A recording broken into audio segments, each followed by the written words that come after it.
One. Welcome back to the Chelsea Roar, the Chelsea podcast we bring you each and every week on the Dynamo Podcast Network. A Chelsea podcast by a fan for the fans of the Blues of London. Joining me tonight for a preview, huge Super Sunday game coming from the Bridge, Chelsea versus Man United. I have Ian joining me, the pod master, or pod father, I should say, of the Dynamo Podcast Network, and the Blues, and the man who brings you the Chelsea Roar. Also joining me, looks like there's a tag team here about to gang up on you, Ian, so get ready. Darren from the red side of Manchester. How are we, Darren? I'm all good, lads. I'm all good. Good. And also joining us, Ted, who brings you, along with Darren and McGregor, the Red Devils Report, United Till We Die, on the network, a new Manchester United podcast. Absolutely killing it there on the network. Man, safe to say we have to do a preview for this. This is a huge match coming up tomorrow, isn't it? 4:30 at the Bridge, live on Sky Sports, Super Sunday. Initial thoughts, Ian? Sorry, we're having internet issues here. My laptop has decided to freeze completely. I can't hear you. Give me 1 second. Yeah, no problem. I'll go to you then, Ted. I'll go to you, Ted, first then. Initial thoughts, Ted? Usually there's a bit more of a build up to a game like this. This one's going to be a bit... That John McAfee lad was dead. This one's going to be a bit of a strange one now. Obviously, interim manager in it. Well, interim manager in at United. So it's going to be a strange old one here now. Although form, I suppose, always does go out the window in these games. So I'll be hoping that holds true for us. But if it doesn't... Does form always go out the window? Like, really? Well, that's the old adage, and I'm hoping it holds true. I smell bullshit on that one, I have to be honest. Like, yeah, if it doesn't hold true, we'll be in a lot of trouble here, I think. Yeah, we are going to be in a lot of trouble, unfortunately. Like, but I definitely don't think form goes out the window. So if that was the case, like the bookmakers, how would they make a fucking living? I suppose surely that the news of Ralph coming in should stabilise things somewhat. I mean, obviously Michael's in charge there at the moment, and in fairness to him, I mean, he made a few changes the other night against Villarreal, didn't he? I know the performance isn't what you might have wanted, even though you got the win, but the win was the most important thing the other night, especially on the back of Ollie getting the bullet. Yeah, it's a results business at the minute for us, isn't it? But like, it's never great when you go away, when you win a game 2-0 and your goalkeeper's been your man of the match, like, you know, and he was man of the match. Like, yeah. we're dead and buried there at half time, only for David De Gea, you know.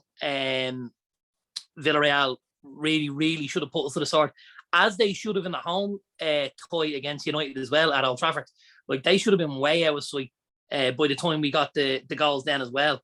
You know, I think, like, I like the idea that Carrick didn't just kind of go in and do the status quo. I like the idea he made a couple of changes. I like even that, you know, tactically he decided that he felt like in the first game at Old Trafford, Villarreal tore it out a little bit after 60 minutes. And he said, you know, I'm going to put something in there for the first 60, get us through that, weather the storm. And then I'll maybe release a couple of the boys off the bench, i.e. Rashford and Fernandes. And, like, in fairness to him, it held through, you know, and it worked quite well. But I just think there's a lot of luck involved there, because on another day, we're dead and buried there, you know. I don't know what Ted thinks. Yeah, no, I'd agree with you. We're god awful. Like, watching the match, the commentary for the first half of the game, they were talking about how nothing had really changed. It was still the same sort of game plan as it had been under Ole. And then second half comes around, and as you said, Carrick makes the substitutions, and they are the right ones, so it does work out for us. But by the end of the game, the commentators are talking about, United have turned a corner here, and they're much better than they were under Ole. I was sitting there going, not really. I mean, this is the sort of shit that happened with Ole as well. Bad performance, you win, but then because you win, it was a good performance. Yeah, not buying it's that. papered over the cracks. Yeah, I'm not buying that at all. Right. It was a very similar performance to what we would have got under Solskjaer anyway. So a win was needed, and we got it. But I wouldn't be. It's not filling me full of confidence to be coming into this game now either. Yeah, one thing that keeps on coming up, I suppose, lads, is, you know, the quality of the squad. And you would think, looking at the quality of the squad, you would think on your day, there's enough quality there with the right tactics and the right organisation to compete with most teams. Now, we know at the moment Chelsea are operating at a very different level. I mean, you've got Chelsea City and Liverpool operating at a different level to the rest of the league, but you've got Chelsea operating at a different level to even ourselves and City. So I suppose in terms of looking at the quality of your squad that's there, I mean, you've Okay, sorry about that. Yeah, no, you're fine. All good. You can hear us now. All right, it's gone great without you. Yeah, no, it's all good. But looking at the quality of your squad there with Ronaldo, Cavani, Rashford, Greenwood, Sancho, and players like that, and obviously in the midfield then with Bruno or Pogba or whatever it is, you should have the quality there to be competitive, shouldn't you, Darren? Yeah, you absolutely should have. You know, we've enough there to be competitive.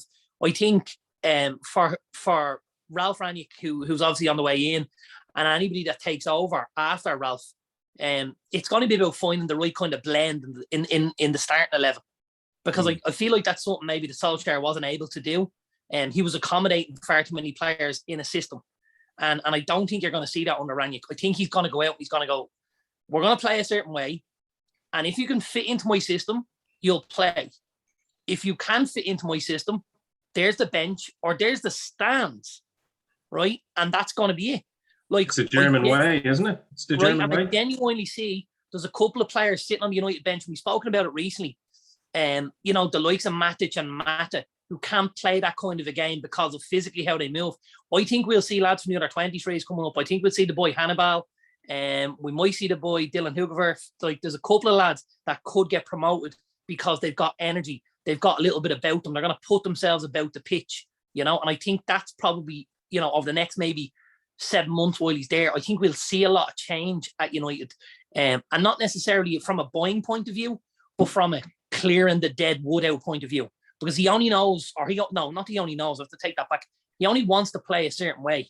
So it's his way or the highway. And that's been the problem at United for me for quite a while now. We've been kind of shoehorning lads into places where we didn't really have a position for them, or where they didn't really add enough to the team or to the balance of the team, but they got a game anyway because they're a big name or they're a big star, or we didn't want to upset people. Listen, lads, this is Manchester United. You know, for my money, and I'll argue with anyone else, this is the biggest football club in the world, right? If you're going to be in that starting 11 week to week, go on, you're only around a few years, get out of, right? And if you're going to start for that first team, you need to make sure that you're leaving, you know, the fucking insides out on that pitch.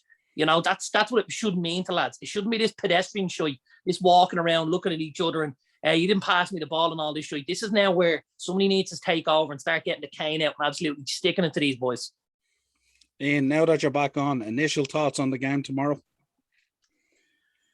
Yeah, looking forward to it. I always look forward to like, it's kind of, I suppose, when Mourinho came in, as Darren kind of alluded to earlier, when Mourinho came in with that kind of rivalry he had with Mr. Ferguson, it kind of became a much bigger fixture than it already was. I mean, it was always good games with United and Chelsea, even in the 90s. They were always great games. I remember the 3-3 at Old Trafford. I think Zola scored the first goal. Torre and Flo had a race. Yeah, yes, Jimmy Floyd, Flo and Hasselbank got the other two. And then I think Giggsy and Solskjaer scored. That was great. So there's always been great games. I'm just using that as an example. There's always something in the air when United and Chelsea play. I think there's always been a kind of a mutual kind of respect rivalry between the two. Do you know what I mean? They're not like a Liverpool United rivalry or, you know, a Chelsea Tottenham rivalry, but it is a rivalry, but just more so in a kind of a mutual respect way. And I think every time this fixture comes up, it's always great. But even more so now, we're top of the league. United fans and United as a team are going to be chomping at the bit to try and make a statement here to the new boss. There's going to be certain players out there that will want to kind of prove a point. For some of them, I'm sure the boys will agree, because I watched your show the other day, lads. Great show, by the way, Red Devils Report. United Till We Die, great podcast on the network. I watched your points about Pogba and certain players like that, and I understand that there's, you know, a lot of United fans that will feel that it's too late for certain players anyway, because, you know, we've seen in the past with the likes of a Pogba that will just pop up, do a couple of nice things for a game or two, and then kind of go back to normality. I think what Darren was saying there, it's very true. Like, Ragnarok won't fucking, I can never say his name. I call him Thor Ragnarok. We'll just call him that, for argument's sakes. Call him Ralph. Yeah, Ralph is the easiest way to get I around don't it. know. I like Ragnarok. It sounds good. He's going to throw the hammer down. And the thing is, he's right. It's these German bosses, and especially these kind of younger German bosses that have that kind of modern philosophy of football. You don't fit into a system. I don't give a shit if your name's Paul Pogba or what colour you have in your hair. Get the fuck out, or else play the way I want you to play. So I think there will be. I'm not going to sit here and be cocky and go Chelsea are just going to absolutely destroy United the way a lot of people are kind of assuming. Am I confident that we're going to win it? Absolutely. I think any team on the planet playing Chelsea in the form that we're in at the moment is going to struggle. But I do expect United to come to the Bridge. They've always had a good, decent record at the Bridge, to be fair, and we've always had a decent record at Old Trafford, funny enough. I believe even Chelsea before the money came in, we always had a phenomenal record at Old Trafford, believe it or not. I used to absolutely hate playing Chelsea in the mid to late 90s. Mm-hmm. And even when they were 8th in the table, and little John Spencer would nip in with a goal and make it 1-0, and you'd be just going, what the fuck happened there? I believe Paul Furlong went on like a 13 or 14 game dry spell and went to Old Trafford and got opened up a can of whoop ass in the bleeding Spencer end, did he? You know what I mean? Oh man. So it's a great game. It's a great fixture. Like Darren said, I know I'm teasing him there going, they're the biggest club in the world. It's always going to be Real Madrid for me, but that's just me. But I mean, you can't argue that United are the biggest club in the world. So when they come to town, to my beloved Blues, it's always exciting.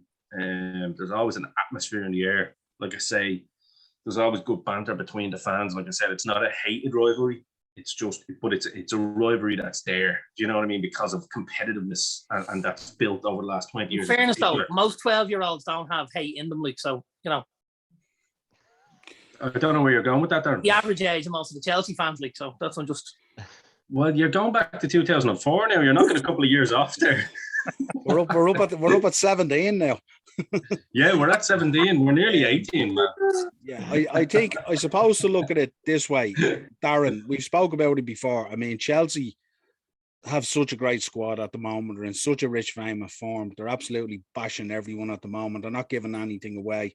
Last 50 games, 34 clean sheets, 24 goals conceded. I mean, that's unbelievable form. I would say one thing, definitely the best defensive side in the world at the moment, without a shadow of a doubt. I don't think that there's an argument that can be made.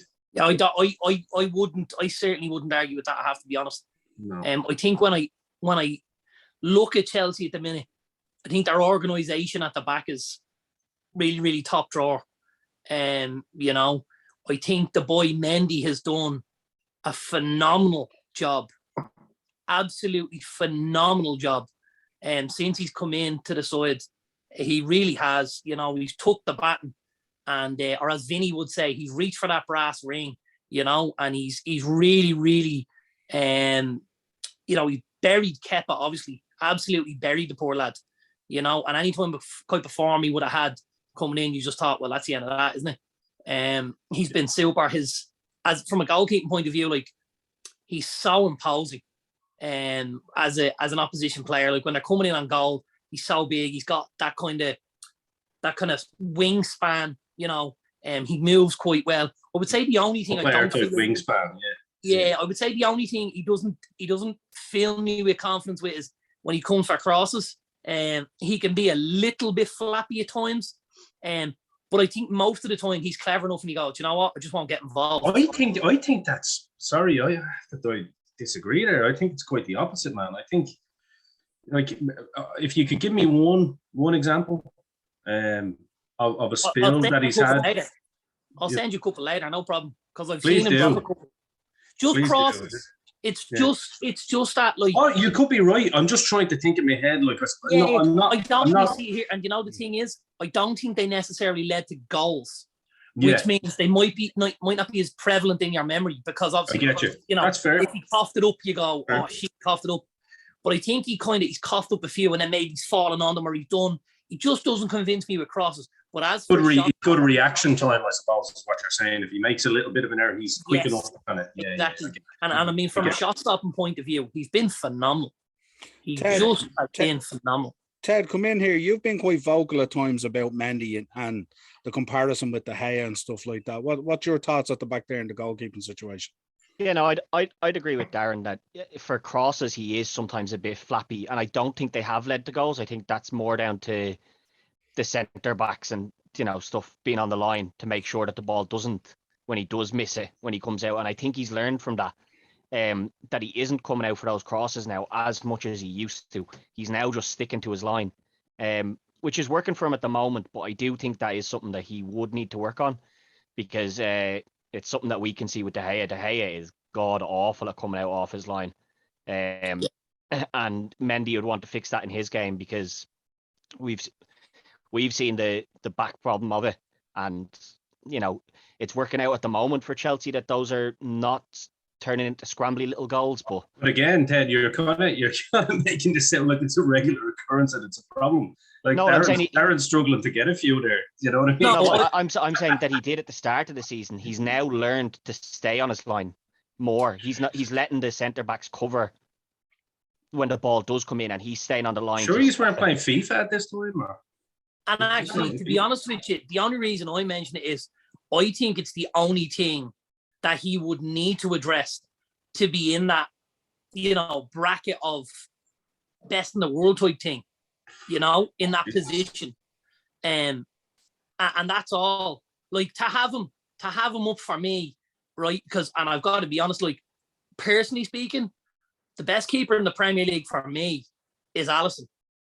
And the only reason I feel like he's the best keeper in the Premier League is because all round, he's a rounded goalkeeper. He's better at all facets of the game than the other keepers. Do you know what I mean? The only thing that I think Alisson has on Mendy is his distribution, and I don't think there's a better goalkeeper in the world at distributing the ball than Alisson. I would concur there. Well, himself and Ederson are both him and Ederson. They're Brazilian, so yeah. So no, but I was going to follow that up. I was going to follow it up with Ederson, but I think if you're talking about an old school goalkeeper, which at the end of the day, lads, let's be real, a goalie's paid to stop the ball going in the net, and at the moment, neither of those keepers come close to Mendy with his record at the moment. For every highlight reel you can show me him spilling the ball, I'll show you a highlight reel of him stopping the ball going in. He's looking. Oh, absolutely. Yeah, it's not to say he's a bad keeper or anything. It's just to say that if there is something. No, because if you were saying that, you'd be laughed at on the internet. But some people are probably laughing at the moment, to be fair, because of the spills being called out as a problem. Because no one laughing now. There's only 4 of us here, so nobody could hear us. You know what I mean? So. Yeah. Well, they're listening now. No, but we're live, pal. Well, what we're saying is that when he does come out, it's like he's slightly. I think it's absolutely nonsense, in my opinion. I think it's nonsense, and like I say, let's get the highlight reel and put it down in the corner of it, and I guarantee you'll struggle to find 3. Well, let's move on from the goalkeepers, because we know they're both excellent anyway. We know all those 4 goalkeepers are excellent. Let's get into a bit of team news here and look at possible lineups anyway. For Chelsea at the moment, Kante's injury is not as serious as thought, but he may or may not be risked. We know Kovacic and Kai Havertz are still a doubt with a hamstring strain. Lukaku is unlikely to start. So you're looking at a lineup there potentially, Ian, of Mendy, Chalobah. Shout out to that kid. What a player he's turning into. Absolutely. He's stepped up all right. Thiago Silva, Rudiger, James, Reece James, another great shout out there. Jorginho, my man for the Ballon d'Or. Loftus-Cheek, Alonso, Mount, Hudson-Odoi, and Werner. Thoughts, Ian, on the starting lineup? Are you talking about the knock on the fucking door you're talking about, is it? He's knocking on the door of that Ballon d'Or, I'm telling you. Knocking on it. Yeah, if he was knocking on the door, fucking Jimmy Savile wouldn't let the cunt in. Get out of there, will you? Darren, you're the only football fan around that doesn't see it. We'll get into that, don't worry. You know. We will, and we know exactly. Yeah. Ian, thoughts on starting lineup? Yeah, I'd say you could probably flip a coin with Werner and Pulisic. Obviously, Werner's only back from the injury, so you could probably flip a coin there with the 2 of them. Obviously, Werner getting the goal at the end, he had some good movement when he came on, and he's definitely having a bit of a better run of it this season than he did last year. So I'd flip a coin with them. Ziyech put his name in the hat after his display against Juventus. I thought his movement was fantastic. If you look at his touch screen, like look at the screen, you look at his touch sheet where he was on the pitch, he was all over the place. Heat map. Yeah, the heat map, they call it these days. I'm not, cheers, bro. You've always got me back. I'm not, listen, Chilwell, literally one of the top 3 left wing backs in the world at the moment, so it's a huge loss. I think for the likes of Alonso to slip in there, I'm not overly worried about it. I mean, this is a lad who's still won competitions with Chelsea as well. It's his pace that bothers me. But I do think with either Hudson, I'd say it'll be Hudson-Odoi out there. Whether he goes with Hudson out on the left, which I hope he does, I think he's enough pace. And I think the one thing Tuchel's done with him, and I'm sure you've noticed this, Darren, because you're a baller fan as well. One thing that Hudson-Odoi has definitely improved on is his tracking back and his attacking. He knows when to do both. And that's ironed that out a little bit. I think, again, as we spoke earlier about the Rangnick, the idea is you want in, that's fine. But learn if you want how to do it, yeah. You buy in. Yeah. And you buy into what I'm asking you to do. And I think very quickly this kid decided, you know what, if I want to fulfill any of the potential I have, and it's undoubted, the kind of talent that this kid has, I've got to be able to tick the box for this guy. And to tick the box, that means I have to do this both ways. And I mean, look at what he's been since the start of the season. Now, originally, it was an injury that got him into the team. But now I think when guys are fit, he possibly still may hold the spot. Yeah. Because he's earned the spot. He's earned the trust of Tuchel, Now, I have a feeling as well, just a quick one, Tuchel could throw a curveball on this because he has played a lot of football, and he could go with Pewley on the left, and he could go with Timo up front as well, and he could go with Hudson-Odoi on the right. So it could be, again, there's just so much depth there that he can literally, depending on what he sees United putting out, he could change it about. But I think you're in and about there. Anyway, Niall, sorry, go back to you. Yeah, absolutely. I think he might spring Pulisic from the bench. That's a prize. After 50, 60 minutes, that might be the technique there. Let's get on to United anyway. Paul Pogba out on long term, obviously, at the moment. Doubts also persist for Fred, Edson Cavani, and Luke Shaw. And then, obviously, Marcus Greenwood with the COVID positive test. Marcus Greenwood? Sorry, is Mason. That a combination new player? Sorry, Mason Greenwood. Sorry, not Marcus Greenwood. Marcus Rashford, I was thinking. Same thing. It's a hybrid. Yeah, absolutely. But also we know Harry Maguire suspended as well. Yes. So get Darren, in there. That's why I'm worried now. So in terms, Darren, you take this first, and then Ted. In terms of the squad, and in terms of the starting 11. Potentially, you're looking at De Gea, Wan-Bissaka, Lindelof, Boye, Telles, Matic, McTominay, Sancho, Fernandes, Rashford, and Ronaldo. In terms of that setup, in terms of all the attacking options, that Chelsea have and the amount of players they have that can put the ball in the back of the net, what way do you see that setup going? I'd be absolutely shocked if you went with what you just called out. Like, shocked. If Nemanja Static starts for us tomorrow, we may stop playing after fucking 15 minutes and just give him the game.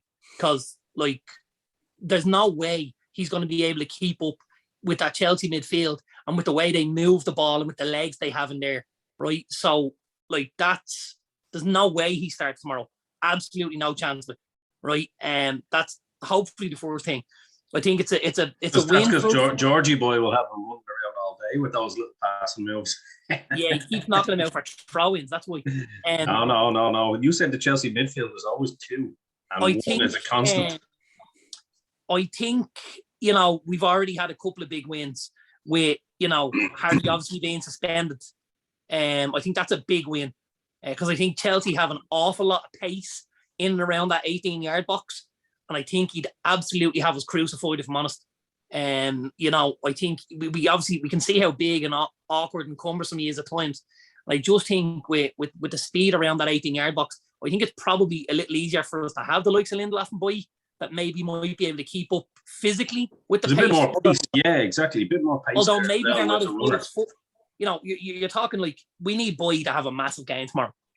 Now, is he capable of it? Absolutely.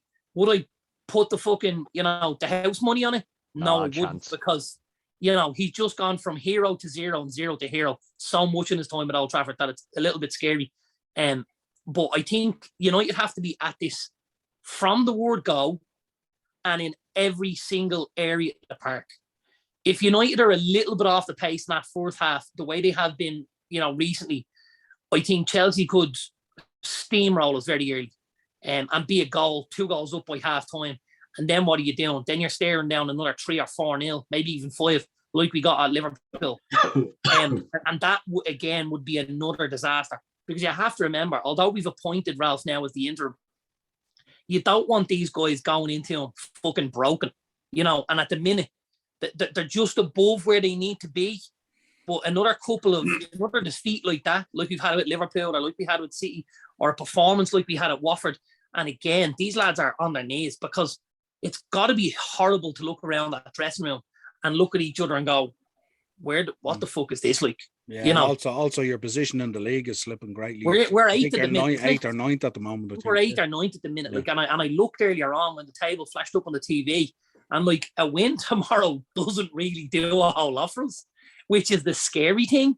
But a defeat really doesn't do anything for us. A win. So I feel like this is a way bigger game for us than it is Chelsea. Yeah, I think a win tomorrow will be massive for you in terms of your outlook and pushing forward into the midweek fixtures and stuff that are coming up, because the Premier League games are going to come now thick and fast.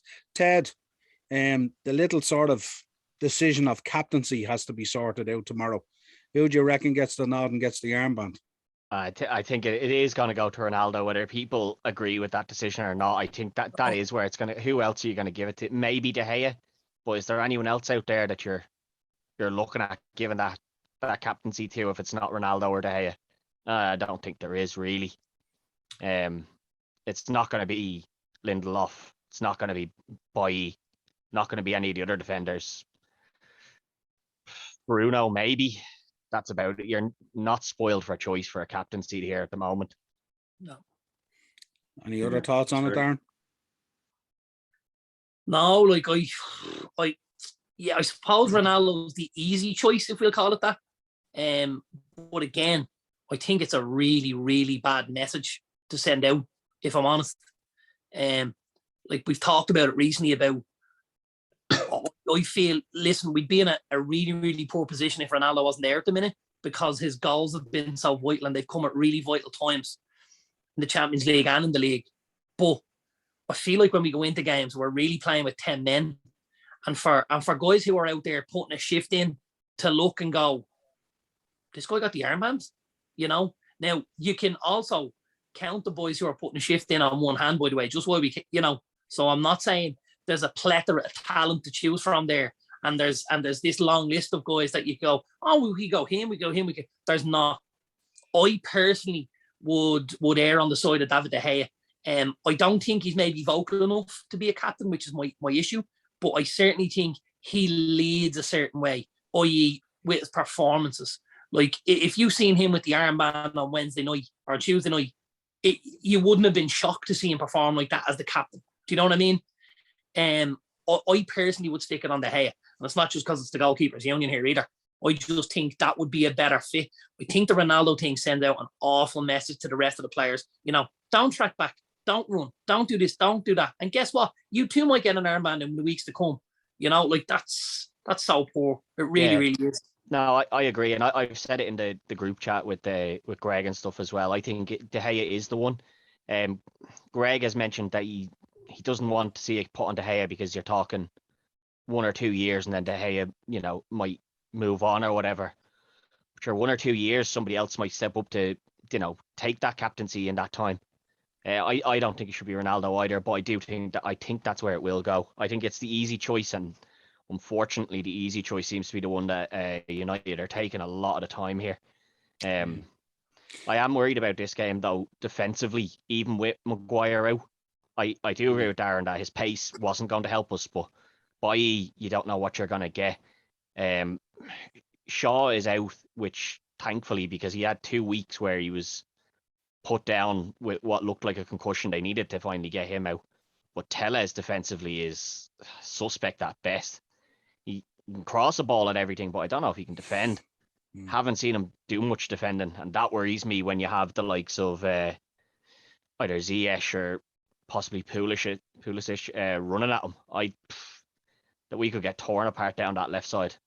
I don't think he's that bad defensively, but what I do think is we're playing him in the wrong system. Like when he played at Porto, he played as the left wing back as opposed to the left back.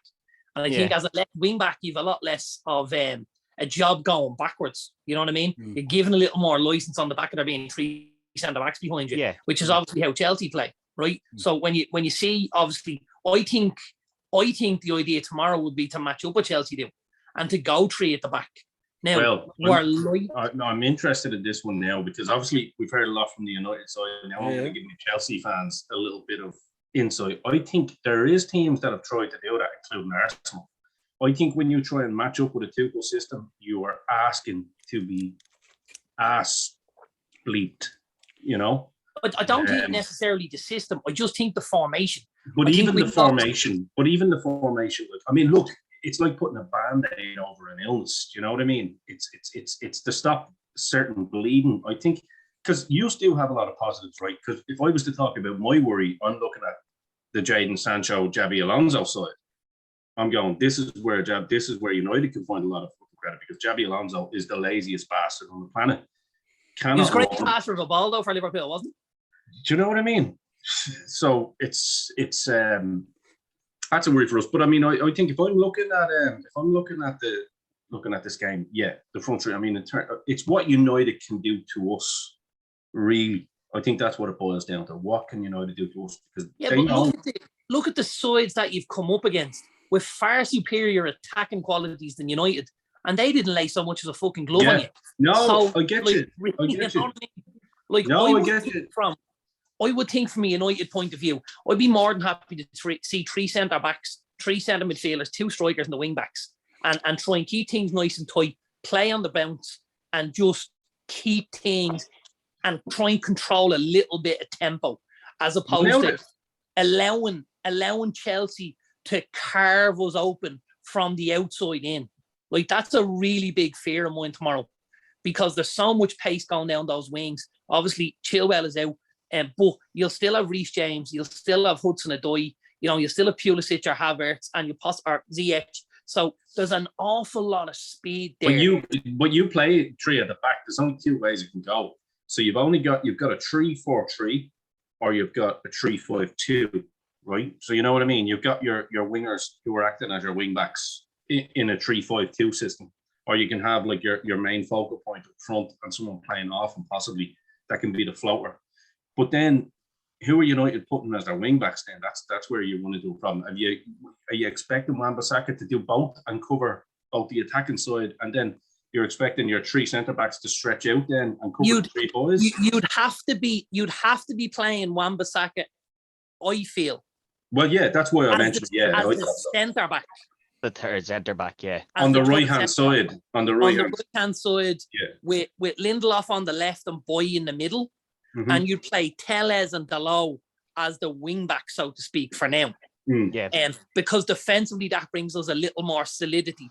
Now, if you are still in a game later on, you could maybe change the wing backs and maybe be a little more offensive if you were in a position to, and maybe if you felt like there was something to pick at there, But and I think you'd be going with 3 in the middle, and you'd be playing maybe Rashford and Ronaldo up front to try and just keep that pace and keep trying to get the Chelsea boys turned if you could, because I think if we play out in front of Chelsea, they're going to have such a comfortable day. It's scary.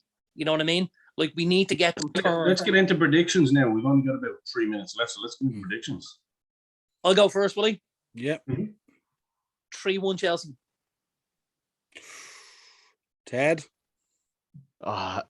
Depends if you're going with your heart or your head. If you're going with your head, I think Darren's probably right with it, but it never sits right with me to predict that United are going to lose. So I'm going to predict a 1-1 draw and hope that that's what we get. But I can't see us winning it either. That'd be a fabulous result for United. Yeah, it would. For United. And I like how you explained that though, Ted. was nice because I could feel the pain there, and Yeah, I'm sure the Chelsea fans are with you on that one. I'm not putting any money on this game because I can't back against United. I know Darren does, because that way if we win he's happy, and if we lose he's still happy. But he likes money. It's just the thing. I can't do it. So fuck it. Can't do it. Can't back against my own team. Niall, I suppose. Donny Van de Beek ain't picking up that restaurant bill, Darren. Sure, he's not. Hey, no fucking way, is he, brother? I'm actually, funny enough, before Darren said that, I'm not even just saying this, I had 3-1 in my head as well. I just fancy a Ronaldo goal from the United side, something more as a token goal. I had 3-1 as well. But you know what? That's not my real answer. No, I'm going with I'm going to give the Chelsea fans something to be excited about tomorrow. I'm going to go with 4-0. That's exactly what I'm going with. I don't think United are going to get a sniff, personally. I'm going to go 4-1. And the reason I'm putting United 4-1 Chelsea now. Ronaldo from the halfway line. No, I think Ronaldo will crop up with a goal. I think at some stage there'll be a free kick or something. He loves it. But I think Chelsea are going to be too powerful. I think they're going to have most of the possession. They're going to run United ragged into the ground.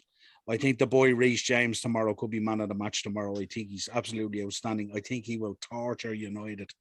And I think the opportunity to spring the likes of Pulisic or that from the bench, I think it's just too much for United.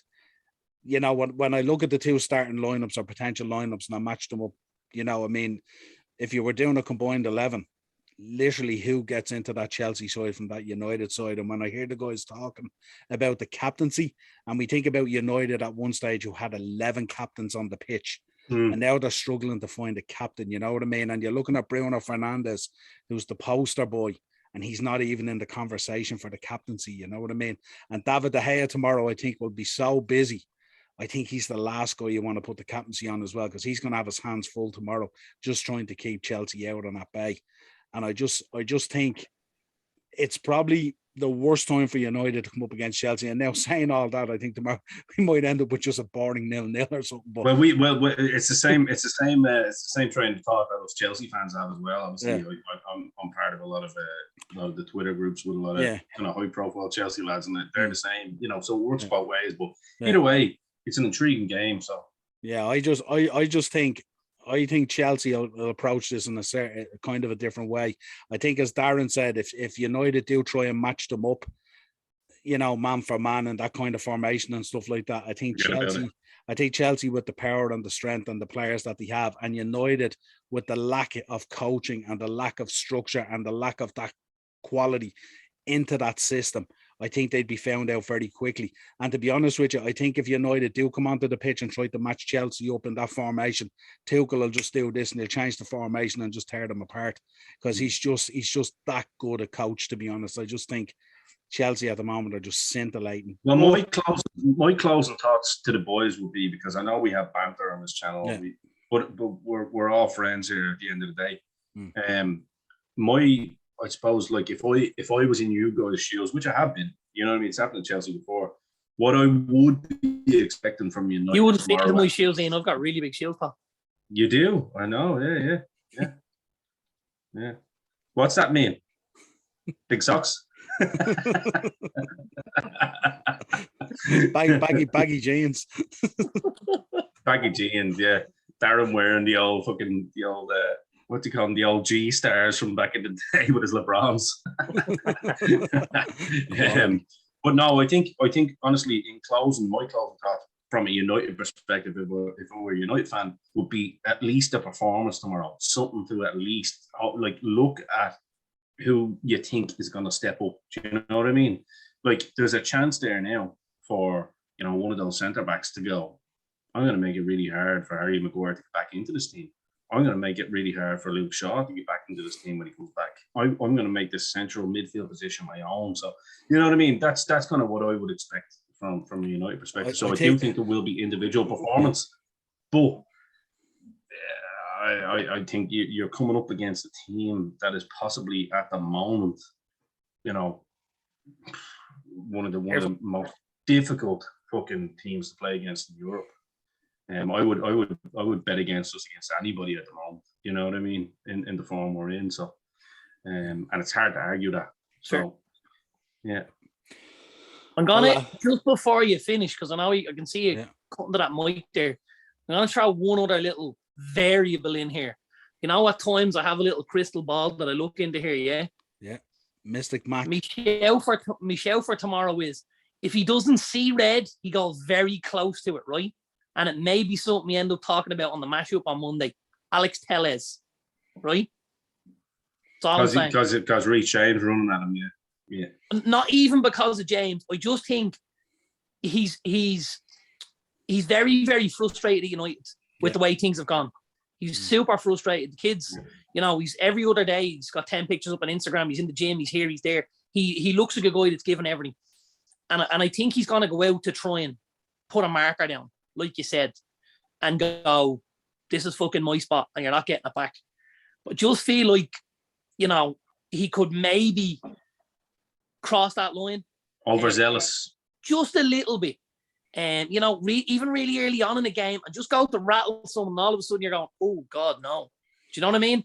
Well, and if that happens, we could be in really big trouble. If you get down to 10 men, then we're talking a potential cricket score here based on the defending that's there at the moment. Yeah. Well, thanks a lot, lads. I really appreciate you coming on. Been an absolute pleasure having you on, guys. We will wait with bated breath tomorrow. No doubt the banter will be rife on the WhatsApp group. Until next time, this has been your Chelsea Roar and Red Devils Report preview for the Super Sunday game tomorrow, 4:30 at the Bridge. Will London be blue or will the Manx come to town and paint it red? Till next time, man. Cheers. Look.